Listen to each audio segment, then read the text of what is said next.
Dapat na tayong mag-ingat.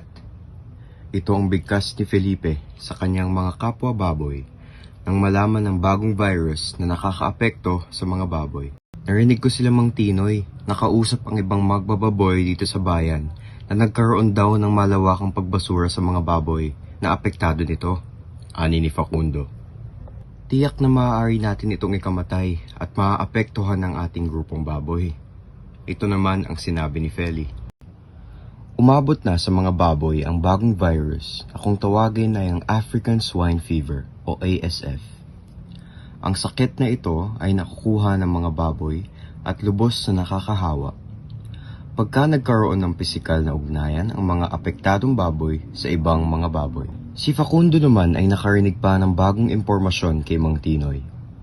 Mga kasama, narinig ko rin na ang sakit na ito ay napapasa ng mga garapata at ang pakikipag-ugnayan sa ibang maruruming baboy. Ito ang naging mitya ng mga baboy na kailangan ng pagbabago upang maging protektado at malusog laban sa sakit na ito. Nag-alsa ng isang pagtitipon ang mga baboy para pag-usapan ang mga dapat nilang gawin. Pinangunahan ito ni Felipe na siyang pinakamatanda sa grupo. Simula ngayon, dapat na tayo magpakalinis dito sa ating koral. Dapat na nating ihiwalay ang lugar ng ating pinagkakainan sa lugar ng ating palikuran. Nagsaad din ng suwestyon si Feli. Iwasan na din dapat nating makipag-ugnayan sa ibang baboy na galing sa ibang koral. Huwag na rin tayo magbababad masyado sa putikan para mapanatili ang kalinisan ng ating mga katawan. Tama! Sumang-ayon naman ang ibang mga baboy at nangakong gagawin ang lahat ng makakaya upang mapanatili ang kalinisan ng koral. Sinimulan ng mga baboy ang pagligo araw-araw tuwing umaga pagkatapos sila mabigyan ng pagkain ni Mang Tinoy.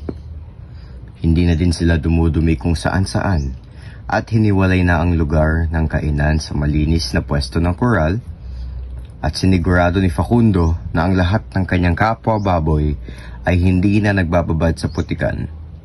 Siya ang pangunahing nagbabantay sa mga ito. Naging mabuti naman ang pagbabago para sa mga baboy at maigi nilang tinanggap ito. Mababa na ang banta ng ASF, mababa na ang mga naiulat na kaso, at paunti-unti na itong nawawala sa ating bayan. Dali-daling iniulat ni Felipe ito sa kanilang koral.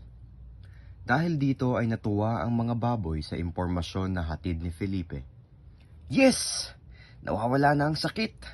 Ani ni Facundo na halos sumayaw na sa tuwa. Inakala ng mga ito na nalagpasan na nila ang banta ng sakit. Nagsaya ang mga baboy dahil dito. Lumipas ang susunod na mga araw at tila nakalimot na ang mga baboy sa isinagawang pagbabago. Ang iba ay bumalik na sa pagbabad sa putikan at dumi, kabilang na si Feli at Felipe. Nakalimutan na din nila maligo at maglinis ng katawan araw-araw. Naging makalat na rin ang koral at naging bunsod ito ng maraming langaw at garapata dahil sa mga kalat na tirang pagkain at dumi ng mga baboy.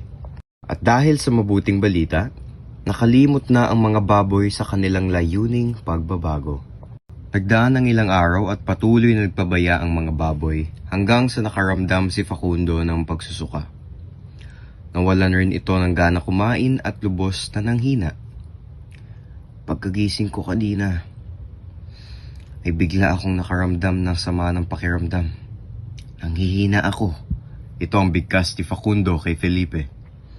Agad namang nagpahayag si Felipe. Huwag kang mag-alala, Facundo. Magpahinga ka lang at magpalakas. Sigurado ako nagagaling ka din sa lalong madaling panahon. Agad na nag-alala ang mga baboy sa koral at napagpasyahan nila na ipwesto si Facundo sa isang sulok ng koral malayo sa ibang baboy upang makapagpahinga ito ng maayos at mahiwasan ang pagkalat ng kanyang sakit. Lumipas ang 3 araw at patuloy na nanghina si Facundo. Hirap na itong tumayo at mas lalong nawalan ng gana kumain. Patuloy rin ang pagsusuka nito at kadalasan ay may kasama na itong dugo. Mga kasama, patuloy na lumalala ang aking karamdaman. Hindi ko na rin magalaw na maayos ang aking mga paa. Hindi na ako makatayo at nandidilim na ang aking paningin. Kinabukasan, gumising si Mang Tinoy ng alas 5 ng umaga upang magkumpisa na ng araw. Pumunta siya sa koral upang tingnan ang kaligayan ng kanyang mga baboy. Laking gulat nito nang makita si Facundo na wala ng buhay. Nanlumo si Mang Tinoy dahil nasa tamang edad at laki na si Facundo para katayin. Ngunit namatay ito dahil sa sakit. Patuloy nang namaalam si Facundo dahil mabilis na lumubha ang kanyang karamdaman. Nangibabaw ang kalungkutan sa koral dahil sa pagpanaw ni Facundo. Kinausap ni Felipe ang mga baboy. Mga kasama, hindi natin alam kung ano ang pinagmulan ng sakit ni Facundo. Malamang ay pag-aaralan ito ni Mang Tinoy. Kaya mag-abang tayo sa bagong impormasyon.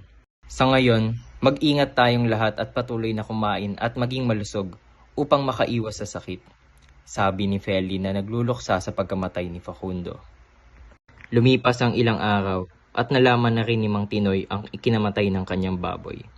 Pumunta ito sa koral kasama ng kanyang tagatulong. Nagkaroon ng African swine fever yung isang baboy ko. Sana ay hindi maapektuhan ang iba kong mga alagang baboy. Nag-uusap sila tungkol sa ikinamatay ni Facundo. Doon sila narinig ni Feli. Dali-dali itong binalita sa mga baboy ang tunay na ikinamatay ni Facundo. Nagkaroon daw ng bagong sakit si Facundo ayon kay Mang Tinoy.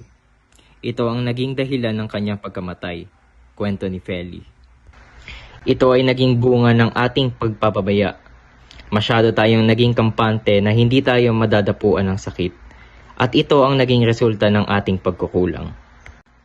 Magmula noon, ay mas naging maingat at malinis na ang mga baboy. Naging masakit sa kanila nang malaman na ibinasura lamang si Facundo at hindi napakinabangan dahil sa kanyang sakit.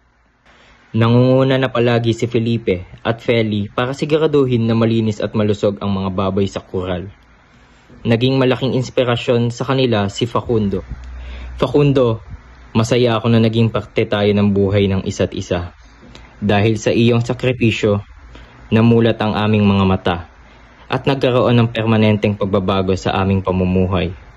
Salamat kaibigan, para sa iyo ang lahat ng ito, sabi ni Felipe.